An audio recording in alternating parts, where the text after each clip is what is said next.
एक स्टडी के मुताबिक जो भी हम पढ़ते हैं या याद करते हैं, 1 घंटे के बाद उसका केवल 50% हमें याद रहता है और 24 घंटे के बाद हमारे पास केवल 30% जानकारी रहती है और 70% इन्फॉर्मेशन हम भूल जाते हैं। तो ये बहुत ह्यूमन के लिए नेचुरल है कि जो हम पढ़ते जाएंगे वो भूलते जाएंगे, जो सीखते जाएंगे भूलते जाएंगे। तो मैं आज आपको कुछ ऐसे टिप्स बताऊंगा जिसका इस्तेमाल करके जो भी आप पढ़ेंगे, जो भी आप सीखेंगे, उससे कभी नहीं भूलेंगे। आप नॉर्मल स्टडी ना करें, आप एक्टिव स्टडी करें। तो आपको करना ये है कि आपको केवल पढ़ना या लेक्चर सुनना नहीं है, पर जो भी आप पढ़ रहे हैं उससे आप एक्टिवली इंगेज करें। तो एक्टिवली इंगेज करने के बहुत सारे तरीके हैं। एक तरीका ये है कि जो भी आपने पढ़ा उसके बारे में खुद ही आप क्वेश्चन पूछें और उसका आंसर दें। एक तरीका ये भी है कि जो अभी आपने पढ़ा उसकी एक समरी बनाएं, उसके बारे में एक समरी लिखें कि आपने क्या पढ़ा प्रॉपर्ली। तो ये तरीक़ों से क्या होगा कि आपने जो भी पढ़ा है वो आपके दिमाग में ज़्यादा डीपली चली जाएगी और आप लंबे समय तक उसे भूल नहीं पाएंगे। अगर आपको कोई बड़ा चैप्टर याद करना है या पढ़ना है तो आपके लिए मुश्किल होगा, तो आपको क्या करना है कि उस चैप्टर को छोटे छोटे पार्ट्स में डिवाइड कर लें और उसके बाद आप पढ़ें। तो फिर आपके लिए चीज़ों को याद रखना आसान हो जाएगा और आपके दिमाग पर ज़्यादा बोझ भी नहीं पड़ेगा। किसी भी चीज़ को लंबे समय तक याद करने के लिए आप निमोनिक डिवाइस का इस्तेमाल कर सकते हैं।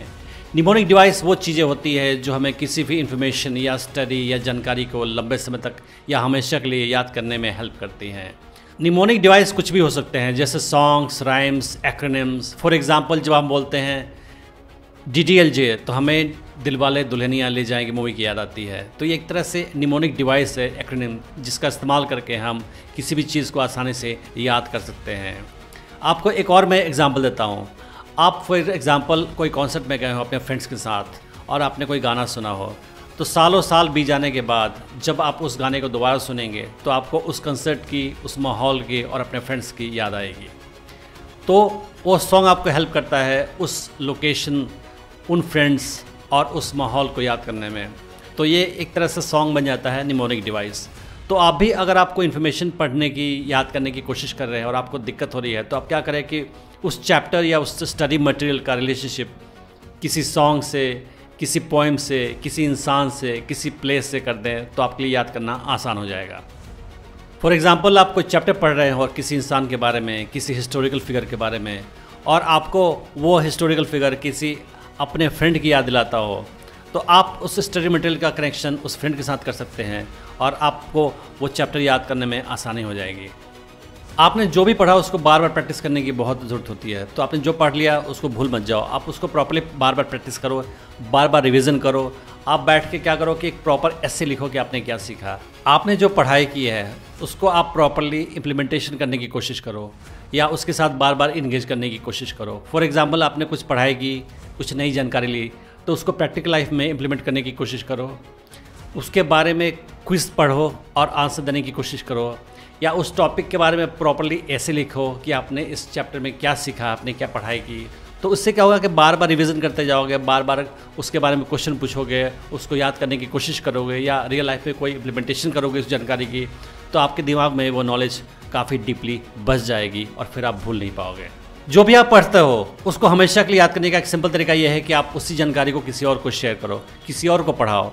फॉर एग्जाम्पल आपने कोई चैप्टर पढ़ लिया और आपने ठीक से याद कर लिया, तो आप क्या करो कि कोई फ्रेंड ढूंढो और उसको पढ़ाओ वो चैप्टर प्रॉपर्ली। तो उससे क्या होगा कि जब आप पढ़ाओगे उसको, तो आपको भी वो स्टडी मटेरियल बार बार याद करने की जरूरत पड़ेगी अपने दिमाग में और आपके लिए बहुत आसान हो जाएगा उसको लंबे समय तक याद रखना। अगर आप नॉन स्टॉप पढ़ाई करते हो तो आपके लिए बहुत मुश्किल होता है किसी चीज़ को याद करना। तो आप क्या करो कि कुछ घंटे पढ़ाई करने के बाद आप आधे घंटे का ब्रेक लो। तो आप कुछ घंटे पढ़ो फिर आधे घंटे का ब्रेक लो। ऐसा करना आपके लिए बहुत ज़रूरी है, क्योंकि आप अगर नॉन स्टॉप पढ़ाई करते हो तो आप जल्दी ही भूलते चले जाओगे, क्योंकि आपके दिमाग पर ज़्यादा प्रेशर पड़ेगा और आपका दिमाग टायर्ड हो जाएगा। जो भी हम पढ़ते हैं उसे लंबे समय तक याद करने का एक सिंपल तरीका ये भी है कि हम केवल टेक्स्ट फॉर्मेट पे नहीं पढ़ें, बल्कि हम ग्राफिक्स का इस्तेमाल करें, हम चार्ट बनाएं, हम डायग्राम बनाएं और इन्फोग्राफिक्स को भी पढ़ें। तो उससे क्या होगा कि अलग अलग विजुअल मीडियम से पढ़ने से हमारी जानकारी काफ़ी दिमाग में डीप हो जाएगी और हम उससे भूल नहीं पाएंगे।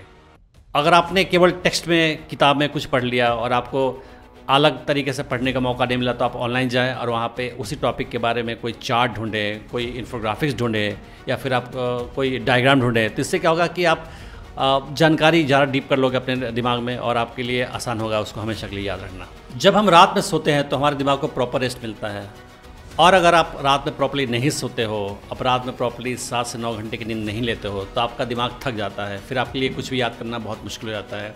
तो आप कितना भी स्टडी कर रहे हो, कितना भी हार्ड वर्क कर रहे हो, बहुत ज़रूरी है कि आप प्रॉपर स्लीप लें, आप प्रॉपर्ली रात में सोएं। अगर आप प्रॉपर्ली रात में सो पाओगे 7 से 9 घंटे, तो आपके दिमाग को काफ़ी रेस्ट मिलेगा, और फिर नेक्स्ट डे जब पढ़ाई करना शुरू करोगे तो आपके लिए चीज़ों को याद करना बहुत आसान हो जाएगा। तो हमारे लिए बहुत ज़रूरी है कि हम प्रॉपर्ली रेस्ट करें, प्रॉपर्ली स्लीप करें, ताकि हमारा दिमाग फ्रेश रहे और हम जो भी पढ़ें उससे प्रॉपर्ली याद कर पाएँ। सच तो ये है कि सभी इंसान का अलग अलग स्टाइल होता है चीज़ों को सीखने का और याद करने का। तो आपको ढूंढना पड़ेगा कि आपका पर्सनल स्टाइल क्या है, आप किस माहौल में और किस टाइम में पढ़ाई करके सबसे ज़्यादा चीज़ों को याद रखते हो, और आपको उसी टाइम में और उसी माहौल में पढ़ाई करने की कोशिश करनी चाहिए। तो मैं उम्मीद करता हूँ कि मेरे जो टिप्स है वो आपके काम आएंगे और आप जो भी पढ़ोगे उससे हमेशा के लिए याद रख पाओगे। Thanks for watching the video.